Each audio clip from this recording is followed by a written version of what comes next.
सुप्रभात बच्चों। आज हम लोग कक्षा 8 में ज्ञान सागर की पुस्तक का पाठ 15 हम लोग करने जा रहे हैं बेटा। इसका पठन कार्य हम लोग करेंगे और ये पाठ का नाम है कामचोर। तो ये एक कहानी दी गई है और कहानी किसकी है, जो लेखक है इस्मत चुगताई जी उनकी। तो उन्होंने अपने बचपन का ही दे रखा है कि उनका एक संयुक्त परिवार था, काफ़ी बड़ा सा परिवार था और उसमें बहुत सारे बच्चे थे, जैसे चाचा ताऊ मामा फूफी सबके बच्चे वहाँ पर इकट्ठे थे। बहुत बड़ा उनका फैमिली थी, बहुत बड़ा उनका परिवार था। तो एक संयुक्त परिवार में क्या क्या होता है वो उसमें इस कहानी में दिखा रखा है उन्होंने। तो यहाँ पर लिखा है कि काम, ये जो लेखक थे जब छोटे से थे, तब उस टाइम बहुत छोटी उम्र के थे, तो काफ़ी सारे जो बच्चे थे घर में सारा दिन वो उत्पात मचाते थे, इधर उधर खेलते रहते थे, तोड़ फोड़ करते रहते थे और अपना कोई भी कार्य खुद नहीं करते थे।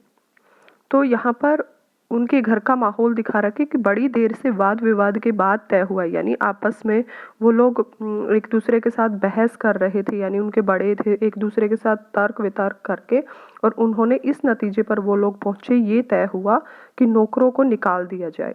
उनके घर में काफ़ी सारे नौकर थे, जिसके कारण जो बच्चे थे वो किसी कोई भी काम वो नहीं कर रहे थे। तो यहाँ पे बताया जा रहा है कि ये मोटे मोटे बच्चे, यानी काफ़ी सारे जो बच्चे उनके घर में थे, तो उन बच्चों से कोई ना कोई काम, क्योंकि वो हिलकर पानी भी नहीं पीते थे, हिलकर पानी मतलब उठकर वो अपना पानी का एक गिलास तक नहीं लेते थे, वो भी उनको नौकर जो थे उनके घर में उनको बोल दिया जाता था कि मेरे लिए पानी लेके आओ। इन्हें अपना काम खुद करने की आदत होनी चाहिए। कामचोर कहीं के, कामचोर मतलब जो काम से जी चुराता है। तो उन बच्चों को कामचोर इसलिए कहा है कि वो कोई भी कार्य अपना स्वयं नहीं करते थे। तुम लोग कुछ नहीं, इतने सारे हो, सारा दिन उधम मचाने के सिवा कुछ नहीं करते हो। यानी उधम मतलब सारे दिन उत्पात मचाते रहते हो, इधर उधर भागते दौड़ते रहते हो, लेकिन कोई भी कार्य नहीं करते हो। तो इन बच्चों को कहा गया था। आखिर वहां पर क्या था, सचमुच हमें ख्याल आया कि हम आखिर काम क्यों नहीं करते। जब उनको बोला गया कि तुम लोग कोई काम नहीं करते हो, तो सारे बच्चों को भी ये ख्याल आया कि हाँ, हम काम तो कुछ भी नहीं करते हैं घर पे। हिलकर पानी पीने में भी अपना क्या खर्च होता है, इसलिए तुरंत हिल हिलाकर पानी पीना शुरू किया। हिलकर पानी, क्योंकि उनके बड़ों ने कहा कि तुम लोग हिलकर पानी भी नहीं पीते हो, तो उनका मतलब ये था कि तुम लोग अपना काम स्वयं नहीं करते, उठकर एक गिलास पानी तक अपना खुद नहीं लेके पी सकते हो। लेकिन लेखक जो थे, बच्चे थे, वो उसी टाइम फैसला कर लेते कि ठीक है, हम अपना काम स्वयं करेंगे, हम लोग पहले हिल हिलाकर पानी ही पिएंगे। अब जो वो पानी पीने के लिए मटके के पास जाते हैं, तो हिलने में धक्का मुक्की भी लग जाते हैं, धक्के भी एक दूसरे को लगते हैं। यानी पानी पीने के लिए जब वो भागते हैं, सारे बच्चे इकट्ठे भागते हैं और जो पानी के मटकों के पास जाते हैं, तो एक बच्चा अगर दूसरे को धक्का दे देता है, तो दूसरा बच्चा भी किसी का दबेल तो है नहीं, दबेल मतलब कोई दब्बू नहीं है, वो डरपोक स्वभाव का तो है नहीं, वो भी उसको बदले में धक्का मारेगा। तो अगर वो सहन नहीं करेगा तो इसलिए वो भी उसको धक्का लगाएगा। अब पानी के मटकों के पास घमासान युद्ध हो गया था, यानी पानी के जो मटके थे वहां पर भयंकर युद्ध हो गया था। एक बच्चा दूसरे को धक्का दे रहा है, दूसरा तीसरे को दे रहा है, तो ऐसे ही धक्का मुक्की में वहां पर एक तरह से युद्ध हो गया था। सारे बच्चे वहां पर, भयानक युद्ध था उनके बीच, सारे बच्चे लड़ने लगे थे एक दूसरे के साथ। सुराइयां उधर लुढ़की। सुराइयां एक होती है बेटा, जैसे मटका होता है, उसकी थोड़ी सी लंबी सी गर्दन, जो कि यहाँ पर पिक्चर में दिखाया भी गई है, नीचे पड़ी हुई दिखा रखी है। मटके, एक साइड मटके हैं, वो नीचे लुढ़क जाते हैं, कभी वो सुराइयां होती हैं उनको फेंक देते हैं। सारे कपड़े भीग जाते हैं, वो अलग, यानी उनके बर्तन, वो मटके, ये सुराइयां थी ये तो टूटी ही, साथ में उनके कपड़े भी भीग गए थे। यह भला करेंगे, अम्मा ने निश्चय किया। अम्मा उनको कहती है कि ये भला क्या करेंगे, वे ये भला काम करेंगे। यानी उनका मतलब क्या था कि ये काम नहीं कर सकते, कोई काम ढंग से नहीं कर सकते। करेंगे कैसे नहीं, इनका तो बाप भी करेगा।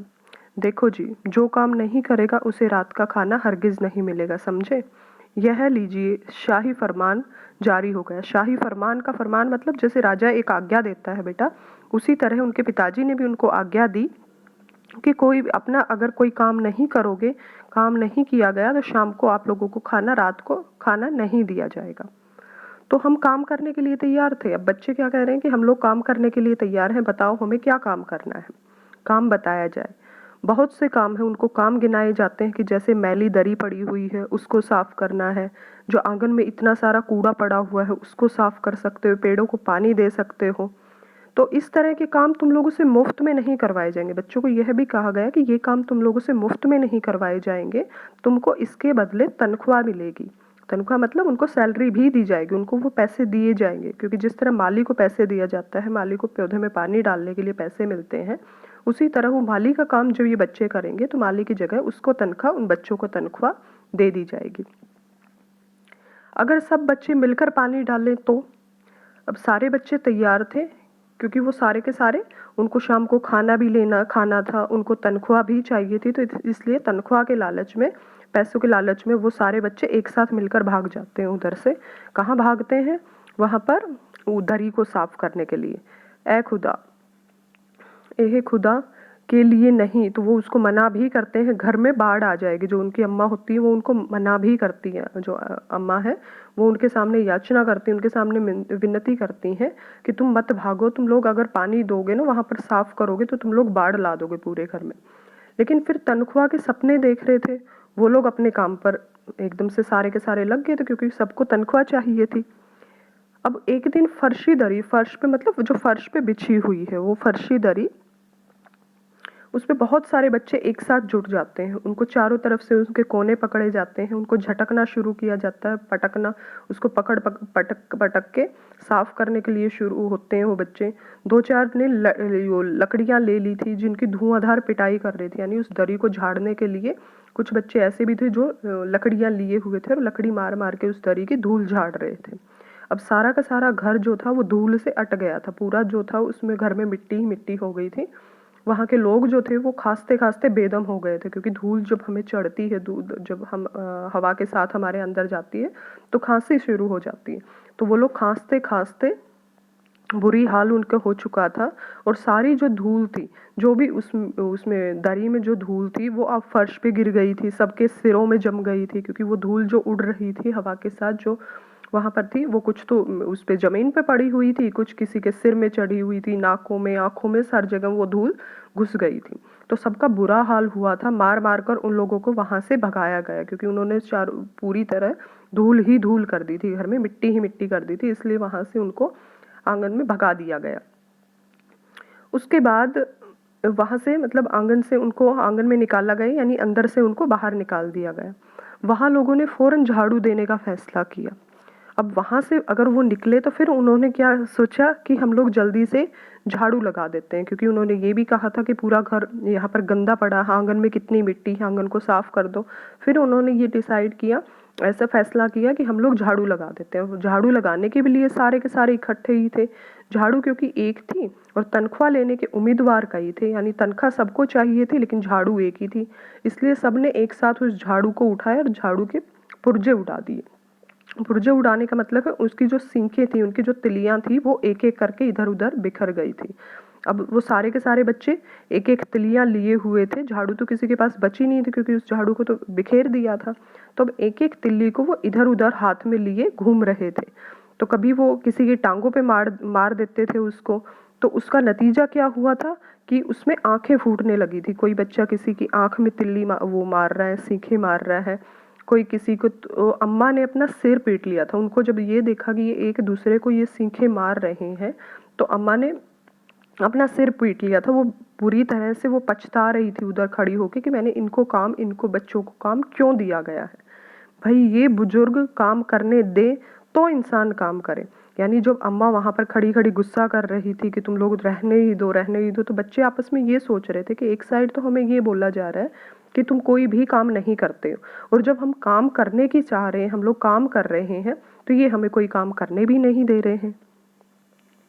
अब उसके बाद वहाँ से जब बच्चे हैं, वो जो मजदूर थे वो सारे आंगन से भी, यानी उनको पहले रूम से बाहर निकाला था, अब उनको क्या वहाँ आंगन से भी बाहर निकाल दिया, क्योंकि आंगन में उन्होंने पूरी जगह क्या कर रखा था, झाड़ू में जरा सा पानी, उनको बोला जाता है कि अगर ये तुम झाड़ू लगा रहे हो तो चारों तरफ धूल उड़ रही है, उससे पहले तुम्हें थोड़ा सा पानी डाल देना चाहिए था। अब उन्होंने क्या था, उन्होंने जल्दी से पानी उठाया और उसके ऊपर छिड़क डाला। अब जो दरी पे थी, दरी पे जितनी धूल जमी हुई थी, नीचे फर्श पे जितनी धूल थी, वो पानी गिरने से क्या हो जाता है, कीचड़ हो जाता है। अब उनको वहाँ से भगा दिया जाता है आंगन से कि तुम लोग यहाँ से भाग जाओ। उसके बाद वहाँ से वो लोग पहुँचते हैं पेड़ों में पानी डालने के लिए।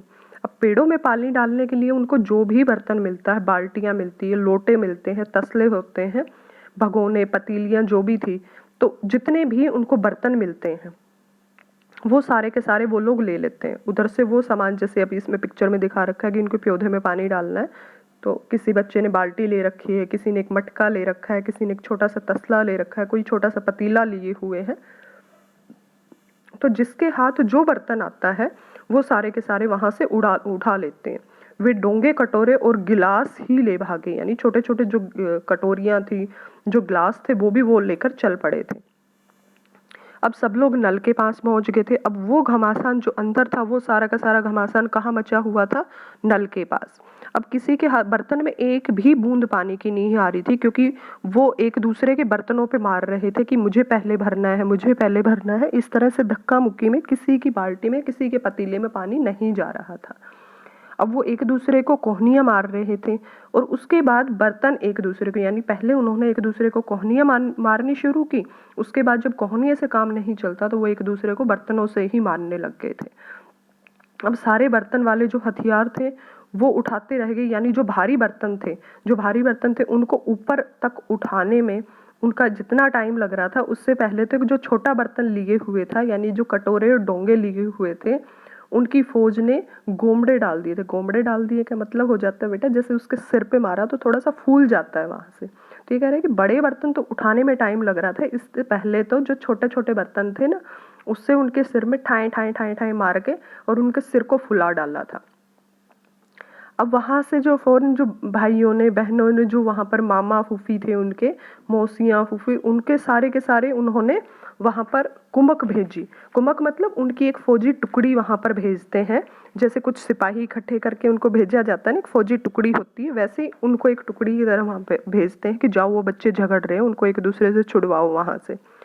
और वहां पर वो पतली पतली नीम की छड़ियां लेकर उनके पास आते हैं, छोटे छोटे डंडे उनके पास लेके आते हैं, और उन बच्चों को फिर वहां से भी पीट पीट कर भगाया जाता है।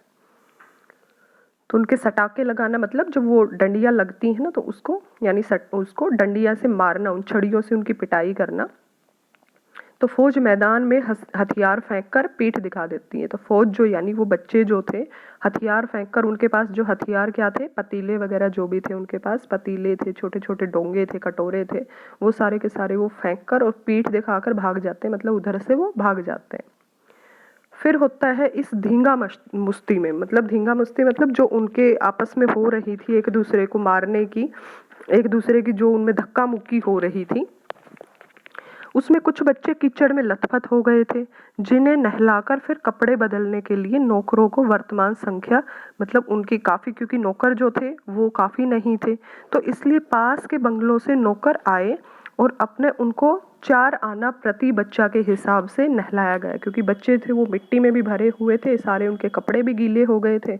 अब नौकरों को उन्होंने छुट्टी दे रखी थी, तो इसलिए उनके घर में तो सारे नौकर थे नहीं, बच्चे काफ़ी थे, इसलिए पास के जो बंगले थे वहाँ से नौकर बुलाए जाते हैं, और हर बच्चे को, एक बच्चे को नहलाने के लिए उनको 4 आना देना पड़ेगा, यानी 25 पैसे हर बच्चे के लिए। उस हिसाब से उन बच्चों को नहलाया गया था। अब हम लोग कायल हो गए थे कि सचमुच यह सफाई का काम, यानी उनके पास अब वो सोच क्या रहे थे कि सफाई का काम बस की बात नहीं है, तो इसलिए कम से कम ये है कि पेड़ों की देखभाल भी हो सकती है। तो यानी ना ही तो वो पेड़ों की देखभाल कर सकते थे और ना ही उनके बस का सफाई का काम था। तो वो इतना तो कर ही सकते हैं कि मुर्गियां जो हैं उनको वो बंद कर दें, उनके दबड़े, दबड़ा होता है जहाँ पर मुर्गियों को बंद किया जाता है। तो उन्होंने और काम तो छोड़ दिया, उन्होंने साफ सफाई का छोड़ दिया, पेड़ों में पानी डालने का छोड़ दिया। अब उन्होंने कौन सा काम करने की सोची? मुर्गियों को बंद करने की। अब जब वहां पर वो, यानी शाम से ही जो बांस, छड़ी हाथ पड़ी थी, लेकर मुर्गियों को हाँकने लगे, उनके पीछे पीछे भागने चले, और चल, क्या बोल रहे थे, चल दबड़े दबड़े, दबड़ा मतलब जहाँ पे मुर्गियों को बंद किया जाता है। लेकिन उनको ये लग रहा था कि मुर्गियों को भी किसी ने उनके खिलाफ भड़का रखा है, विरुद्ध मतलब खिलाफ भड़का रखा है, क्योंकि वो भी सारी की सारी ऊट पटांग इधर उधर कूदने लगी थी। 2 मुर्गियां थी, वो खीर के प्यालों में कूद गई थी, जिन पर लगा चांदी का वर्क, क्योंकि जो वो एक चांदी का एक पतला सा वो होता है, परत होती है, जिसको हम खाने में इस्तेमाल करते हैं, जैसे आपने मिठाइयों में भी देखा होगा, तो वैसे ही खीर के ऊपर वो परत, चांदी का वो वर्क लगा रखा था, तो वो उनके ऊपर से दौड़ती फड़फड़ाती हुई निकल जाती हैं। तूफान गुजरने के बाद पता चलता है कि प्याले में जो प्याले खाली हैं, यानी जो खीर के प्याले थे वो तो खाली हो चुके थे। सारी खीर दीदी के कामदानी, उनका कोई दुपट्टा था, और उसके ताजे धुले हुए सिर पर, यानी जो वो मुर्गे उड़ रहे थे तो उनके पैर जो थे वो पूरे खीर के भरे हुए थे। और फिर जब वो उसके खीर के प्याले में गिरे थे तब उनके पैरों पे खीर लगी हुई थी, और वो खीर कहाँ जाती है, दीदी का जो कामदानी का एक दुपट्टा था, दुपट्टा होता है एक, तो उस दुपट्टे पर गिरती है। और उसने अभी अभी उसने बाल धोए थे तो उसके सिर पर वो मुर्गे जो होते हैं उसके सिर के पास से फड़फड़ाते हुए, तो वो जो खीर थी वो उसके सिर में भी लग गई थी। एक मुर्गा ऐसा था जो पानदान, पानदान होता है जहाँ पर पान रखा जाता है, तो नानी अम्मा का कोई पानदान था जिसमें कत्थे और चूने का, एक लाल रंग का एक वो चूना होता है जिसको पान के अंदर लगा के खाया जाता है, तो उसमें वो कूद जाता है। और फिर क्या है, छापे मारता हुआ वो एक सफ़ेद चादर, जो उनकी नानी अम्मा की थी, एक सफ़ेद चादर थी, उसके ऊपर से वो निकल जाता, तो पैरों के निशान छोड़ता हुआ जाता है। ये आप पिक्चर में जैसे दिखा रखा है कि उनकी जो सफ़ेद चादर थी उसके ऊपर से वो जो मुर्गा था वो निकल जाता है। उसके बाद एक और क्या करता है, एक मुर्गी होती है वो दाल की पतीली में छपाका मार जाती है, यानी उसमें एकदम उछल के उस पर गिर जाती है। और जो दाल होती है वो जाकर मोरी में एक तेजी से, फिर वो दाल मतलब दाल से पतीले से वो फिसलती है, और वो कहाँ जाके गिरती है, मोरी में। मोरी होती है जहाँ पर पानी की निकासी के लिए जो एक नाली बना दी जाती है घर का पानी निकलने के लिए, उसमें जाकर वो स्लिप हो जाती है, उसमें वो फिसल जाती है। और जितना भी उस नाली का कीचड़ होता है वो कहाँ जाता है, मौसी जी के मुंह पर, जो आराम से बैठी उधर हाथ मुंह धो रही थी ना, उसके मुंह पर जाके वो सीधा कीचड़ लगता है जाके। इधर सारी मुर्गियां जो थी वो बेनकल का ऊंट बनी चारों तरफ इधर उधर दौड़ रही थी। बेनकेल मतलब उनके ऊपर कोई कंट्रोल ही नहीं था, बिना नकेल के, जैसे आपको पशु जो होते हैं उनकी नाक में एक रस्सी डाल दी जाती है, तो बेनकेल मतलब उसके पास नकेल ही नहीं थी, वो कोई भी कंट्रोल में थे ही नहीं, वो इधर उधर भाग रहे थे। एक भी दबड़े में जाने के लिए राजी नहीं थी वो मुर्गी, कोई भी दबड़े की तरफ नहीं जा रही थी, सारी इधर उधर भाग रही थी। उधर किसी को सूझी कि भेड़ें आई हैं, लगे हाथों उनको दाना भी खिला दें। अब मुर्गियां तो इधर उधर भागी गई थी, अब उन्होंने सोचा कि चलो भेड़ों को दाना दे देते हैं हम लोग। अब वो भेड़ों को जब भूखी भेड़ थी तो उनके दाने का सूप देखकर उनके सामने से उस सूप की बाल्टी लेकर वो लोग निकलते हैं, तो सारी की सारी उस पर झपट पड़ती है, उनके पीछे पीछे भाग लेती हैं। अब उनके साथ भागना तो बहुत कठिन था, लेकिन लस्टम पस्टम तख्तों पर चढ़ गई थी, यानी वो उसके दाने के चक्कर में, क्योंकि भेड़ें थी वो भूखी थी, और उनके पीछे पीछे वो उस दाने को देखकर भूखी भेड़ें उनके पीछे पीछे भाग रही थी। और भेड़ चाल ये मशहूर होती है कि बेटा एक भेड़ जिस तरफ भी भागती है सारी की सारी उसके पीछे पीछे भाग लेती हैं। तो उधर नजर तो बस दाने के सूप में जमी थी, उनकी नजरें जो थी, वो भेड़ थी वो भूखी थी, तो वो सिर्फ क्या देख रही थी, सिर्फ उस दाने का जो सूप था उस पर ही उनकी नजरें गड़ी हुई थी। तो पलंग वहां पर, यानी चारपाइयाँ जो थी, चारपाई की तरह होता है पलंग, तो उस पर से फलांगती हुई, उनके ऊपर से कूदती हुई, बर्तन इधर उधर लुढ़काती हुई वो साथ साथ चढ़ गई। तो आगे जाकर तख्त पर बानी दीदी, तो वहां पर बानी दीदी के दहेज का दुपट्टा फैला हुआ था, तो वो सुखा रखा था, उसको कलर किया होगा उन्होंने, या उस पर सुखा रखा था एक तख्त पे। तो वो जिस पर गोखरी, ये गोखरी चंपा और सलमा सितारे, ये कोई गोखरी शायद कोई जैसे एम्ब्रॉयडरी वगैरह है, कढ़ाई वगैरह का होता होगा, उस पर सितारे वगैरह लगाए जाते हैं, पहले दुपट्टों को सजाने के लिए उन पे सितारे और ये घोटे वगैरह ये सारे लगा दिए जाते थे। तो वो ऐसे ही उनकी एक बड़ी दीदी थी, मुक्तानी बुआ को कुछ बता रही थी, उनकी जो दीदी थी वो बुआ को कुछ बता रही थी। तो इतने में भेड़ें वहां निसंकोच होकर उनको रेंगती हुई, यानी जो उनकी दुपट्टा था उनके ऊपर से बैंगनों का छिड़काव करती हुई, बैंगन मतलब जो उनका मल होता है भेड़ों का, वो तो उनका छिड़काव, यानी वहां पर उसके ऊपर से वो निकलती गई और वो मेंगने करती गई थी उनके ऊपर, दुपट्टे के ऊपर से। अब तूफान गुजर चुका था, ऐसा लगा जैसे जर्मनी की सेना ने टैंकों और बमबारों सहित उधर से छापा मार कर गुजर गई हो, यानी वो इतनी बुरी तरह से सब कुछ इधर उधर फैला दिया था कि ऐसा लग रहा था कि जर्मन की सेना ने उनके ऊपर अटैक कर दिया है, और वहां पर उनके टैंकों, सेना के जो टैंक थे उन्होंने बमबारी कर दी, खूब बम गिरा दिए, जिससे इधर उधर सारा सब फैला हुआ है। जहाँ से सूप गुजरा भेड़े शिकारी कुत्तों की तरह उसकी गंध सूंघती हुई हमला करती गई। वो आगे आगे वो सूप लेकर भाग रहे थे वो बच्चे, और पीछे पीछे भेड़ जो थी वो उनके पीछे भाग रही थी। हज्जत माँ, उधर उनकी कोई माँ थी, हो सकता है उनका नाम हो ये हज्जत माँ, एक पलंग पर अपने दुपट्टे से, वो अपने दुपट्टे से मुंह ढक के सो रही थी। मुंह के ऊपर वो दुपट्टा उठे वो सो रही थी आराम से, और उस पर से जो भेड़ें दौड़ी हैं, न जाने वो सपने में पता नहीं क्या देख रही थी, कि महलों की, वो किस महलों की सैर कर रही थी, कि जैसे ही दुपट्टे से उछली हुई, उलझी हुई, वो मारो मारो चीखने लगी थी। यानी वो जब भेड़ें उसके ऊपर गिरती हैं, उसके ऊपर से निकलती हैं, तो वो आराम से सो रही थी और कोई सपना देख रही थी, तो एकदम से वो डर कर चौंक कर जगती है और मारो मारो चिल्लाने लगती हैं। इतने में भेड़ें सूप को भूलकर उनके सामने एक तरकारी वाली एक टोकरी उनके सामने आ जाती है, कोई तरकारी बेचने आई होती है। तो वो दालान में बैठी होती, दालान होता है जैसे बरामदा बना दिया जाता है, उसमें वो बैठी बैठी मटर की फलियां तोड़ रही थी और रसोइये को दे रही थी। लेकिन तभी क्या होता है, वह अपनी तरकारी का बचाव करने के लिए सीना तान कर एक बार तो वो खड़ी हो गई। उसको ये लगा था कि भेड़ें जो हैं वो भाग जाएंगे मेरे से डर के, वो उनको भगा रही थी। लेकिन आपने कभी भेड़ों को मारा होगा तो अच्छी तरह से देखा होगा कि बस ऐसा लगता है जैसे रुई के तकिए को कूट रहे हैं, क्योंकि भेड़ों के ऊपर ऊन होती है, तो अगर उनको मारा भी जाता है तो उनके ऊपर असर नहीं होता, उस मार का असर नहीं होता। ऐसा लगता है जैसे हम लोग रुई का, क्योंकि उसके ऊपर काफी सारी वो रुई होती है, ऊन होती है, तो इसलिए उन पर कोई असर होने ही रहा था और भेड़ को चोट भी नहीं लग रही थी। तो बिल्कुल ऐसा आप उससे मजाक कर रहे हैं, बिल्कुल यह समझ कर कि वो आपसे मजाक है, यानी अगर उसको कोई मार रहा है ना, तो भेड़ों को ये लग रहा था कि ये तो हमारे साथ खेल रहे हैं, हमारे साथ मजाक कर रहे हैं, उल्टा उन्हीं के ऊपर चढ़ जाती थी। जरा सी देर में भेड़ों की जो तरकारी थी, जो तरकारी उसके सामने रखी थी, वो छिलकों समेत उनके पेट की कढ़ाई में झोंक दी। यानी जल्दी जल्दी उन्होंने, भेड़ों ने वो सारी की सारी तरकारी उनकी खा ली थी। अब उसके बाद क्या होता है, इधर ये प्रलय मची होती है, उधर क्या होता है, इतनी बड़ी फौज जिससे रात का खाना न मिलने की धमकी मिली थी, तो वो भैंसों का दूध दोहने के लिए लग जाते, क्योंकि उनको ये था कि हमें भैंसों का दूध दोह देते हैं तो कोई काम होगा। दूध दोहना मतलब, दूहना मतलब निकालना, तो वो दूध दूहने के लिए लग जाते हैं। अब धुली बेधुली बाल्टियां उठाते हैं उधर, और 8 हाथ होते हैं 4 थनों पे पिल पड़े, यानी दो दो तीन तीन चार चार बच्चे वहां पर एक ही भैंस के नीचे बैठ जाते थे और उनका दूध निकालने के लिए लग जाते थे। अब भैंस के थन तो 4 ही होते हैं, लेकिन बच्चे जो थे वो कई सारे थे उनके नीचे।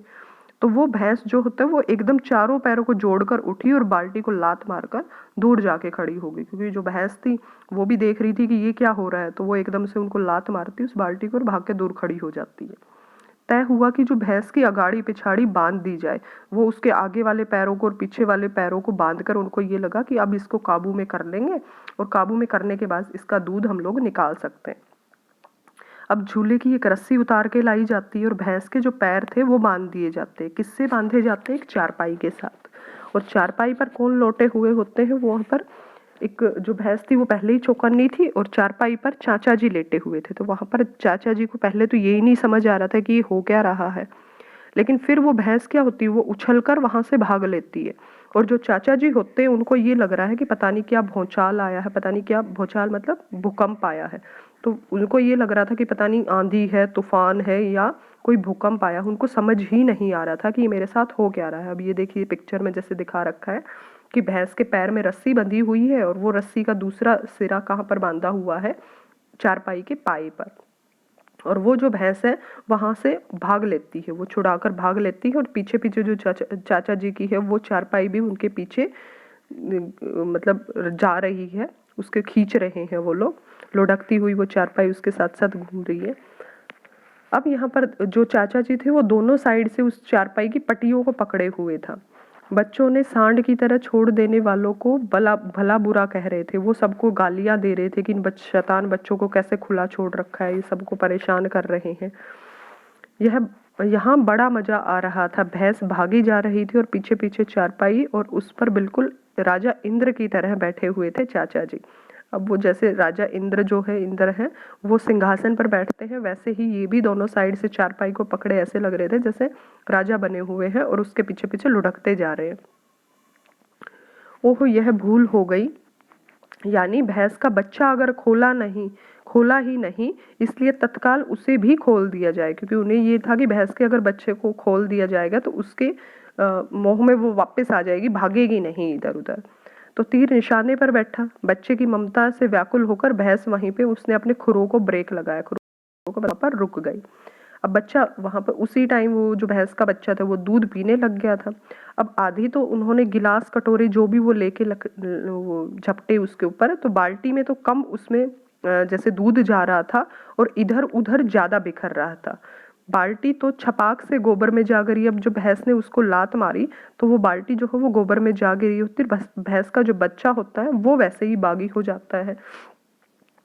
अब कुछ देर के बाद जो था, उसकी जो दूध था वो कुछ तो जमीन पर गिरा हुआ था, कुछ जो था वो उसके कपड़ों पर गिरा हुआ था, और ऊपर से जो उसका बागी बच्चा, यानी जो उसका विरोध कर रहा था, विरोध करने का मतलब वो इधर उधर कूद के वो क्या था, अपनी माँ का सारा दूध पी रहा था, उस भैंस का दूध पी रहा था। अब कुछ जमीन पर गिर गया दूध, कब कुछ उनके कपड़ों पर गिर गया और कुछ वो भैंस का बच्चा पी गया था। अब दो चार धारें जो उनके ग्लास कटोरे में पड़ी होंगी, वरना सारा दूध इधर उधर बिखर चुका था। अब घर में तूफान खड़ा हुआ था, ऐसा लग रहा था मैंने जैसे सारे घर में मुर्गियां, भेड़ें, टूटे हुए तसले, बाल्टियां, सारे के सारे ये कटोरे बिखरे हुए और बच्चे थे सारे घर में। ऐसा तूफान जैसा लग रहा था कि पता नहीं यहाँ पर कैसे तूफान आके गया है या क्या है। बच्चे बाहर किए गए, फिर उनको निकाला जाता है वहां से कि तुम लोग यहाँ से भी बाहर हो जाए। मुर्गियां जो है वो बाग में हकाई गई, उन मुर्गियों को वहां पर वापस जैसे बाग में या उधर भेजा जाता है। मातम सा मनाती, यानी जो तरकारी वाली थी वो भी अपने आंसू पोंछ रही थी, वो भी वहां पर उदास सी बैठी हुई थी। तो ये, और जो उसकी अम्मा थी तो वो आगरा जाने के लिए अपना सामान बांध रही थी, क्योंकि वो उन बच्चों से बहुत परेशान हो गई थी। उसने पहले ही कहा था कि ये बच्चे कुछ नहीं करने के, इसको मत बोलो काम करने के लिए, लेकिन उनको बोला जाता है। तो उनसे परेशान होकर अम्मा भी ये कह रही है कि मुझे अपने मायके जाना है, तो वो अपना सामान बांध रही थी। यो तो बच्चा राज कायम कर लो या मुझे ही रख लो। वो कह रही है कि या तो इन बच्चों को ही छूट दे दो कि जो ये कर रहे हैं वो करने दो, या मुझे रख लो, नहीं तो मैं चली मायके। तो वो अपने मायके जाने के लिए उनको धमकी दे रही हैं, उनको कह रही हैं। अब अम्मा ने सबको कतार में खड़ा करके पूरी बटालियन का कोर्ट मार्शल कर दिया। पूरी बटालियन का मतलब यहाँ पर है बेटा, बटालियन एक सेना की टुकड़ी, फौज की टुकड़ी जो होती है, उसका कोर्ट मार्शल कर दिया। कोर्ट मार्शल का मतलब होता है कि वहाँ का जो फौजी अदालत होती है, वहाँ का एक कोर्ट होता है, उसकी तरह कोई सजा सुनाना, उसकी तरफ से जैसे कोई सजा सुनाई जाती है, वैसे इन बच्चों का भी सजा सुनाई जाती है कि अगर किसी बच्चे ने घर के किसी चीज को हाथ लगाया तो बस रात का खाना बंद हो जाएगा। अब बच्चे ये सोच रहे हैं कि ये लीजिए, इन बुजुर्गों को किसी करवट शांति नहीं है, मतलब इनको किसी भी तरह से शांति नहीं है कि अगर हम लोग काम करें तब भी इनको दिक्कत है और अगर हम ना करें तो भी इनको दिक्कत है। तो हम लोगों ने भी यह निश्चय किया कि अब चाहे जो भी हो जाए, कुछ भी हो जाए, हिलकर पानी भी नहीं पिएंगे। यानी वो बच्चे जो थे वो काम उन्होंने इस तरह से किया, सारे एक ही काम पर वो जुट जाते थे। उन्होंने इतनी बुरी तरह से काम बढ़ाया कि अम्मा ने परेशान होकर कहा कि तुम्हें हिलकर एक गिलास पानी लेना के भी तुम्हें हाथ भी हिलाने की जरूरत नहीं है, किसी भी काम को हाथ नहीं लगाओगे। तो अब बच्चे बोल रहे ठीक है, आप मना ही कर रहे हो ना, तो फिर तो हम हिलकर पानी भी नहीं लेंगे, एक गिलास पानी भी अपना खुद नहीं उठाएंगे, सारा काम हम लोग नौकर से ही करवाएंगे। तो ये हमारा था बेटा इसका पाठ।